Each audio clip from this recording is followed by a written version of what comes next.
ఆ బిడ్డ మీద ఒక్క గీటు పడ్డా గుంట గంగమ్మ తల్లి జాతరలో ఈ ఆట తలలు నరికినట్టు రప్ప రప్ప నరుగుతా ఒక్కొక్కడిని. పుష్పరాజ్ అస్సలు తెగ్గేదేలే. ఒకటి పెట్టాడండి, ప్లకార్డ్ పట్టుకున్నాడు. 2029లో వైఎస్ఆర్సీపీ వచ్చిన వెంటనే గంగమ్మ తమ్ముళ్ళ జాతరలో వేట తలలు నరికినట్టు రప నరుకుతాం ఒక్కొక్కడిని.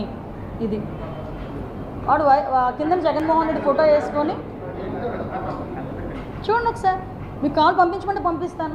గంగమ్మ జాతరలో పొట్టేళ్ల తలకాయలు కోసినట్టు రప్ప రప్ప రప్ప రప రప రప నరికేస్తాం. అదో పోస్టరా?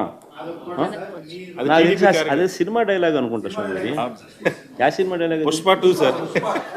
పుష్ప సినిమా డైలాగ్ అది. మరి నువ్వే చెప్తున్నావు స్వామి. అంటే ఇప్పుడు పుష్ప సినిమా డైలాగులు పెట్టినా కూడా తప్పేనా? అసలు డెమోక్రసీలో ఉన్నామా, డెమోక్రసీలో లేమా స్వామి మనం? ఇది నాకు అర్థం కాదన్నా.